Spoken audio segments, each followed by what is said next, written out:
समस्त को वेलकम करुच्ची प्रतिभा viral channel को। चलतु आज आउ एक नुआ रेसिपी शिखा। अंडा तरकारी किपरि आपण घरे कम समय बनई पारे आ टेस्टी मध्य। चलतु स्टार्ट करवा। फास्ट मु अंडा गुड़ाक सिझे देछि लुण पानी पकईकरी। तापर देखु अलरेडी मोर अंडा सिझी जाइए। मुझे अंडा गुड़ा खोल सब छड़े देछि भलरे। तापर को फ्राए कर देछि। तापर देखु मु किछि आलू नहीं आलू मुझे तेल भाजी। तापर कौन करना ना किछि तेल पकईकरी चीनी पकई डालचीनी काठ आउ तेजपत्र आड कर। देखु मोर तेल तातीगला मु पियाज आड कर। पियाज को आप गोल्डन है पर्यंत फ्राए करने। अदा रसुण को आड करने। किछि लंका गुंड आड कर। देखु आउ एक टमाटो आड कर।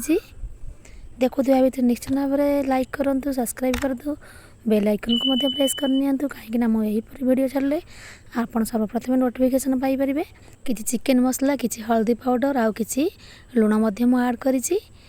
देखु मु अल्प किसी पानी देकरी फास्ट सिझेदेवी मसलाटा को।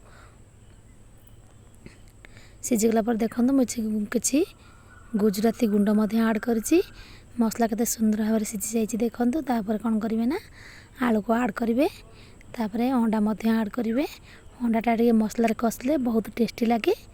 तो आप यही टाइप अंडा फास्ट कषि ने।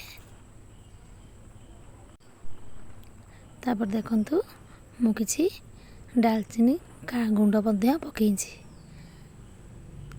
तापर देखु केते सुंदर भाव में कलर देखा जाउछि। पानी आप आड करने। फुटीगला देखु केते सुंदर कलर हो जाइए। यहीपरि घरे अंडा तरकारी बनातु अन्य मान खुआतु आ प्रशंसा शुणु। मु किछि धनिया पत्र आड करनी। जदि तरकारी भल लगे कि टेस्टी देखा जाउछि तो निश्चित भाव में लाइक करूँ, सब्सक्राइब करूँ। जय जगन्नाथ।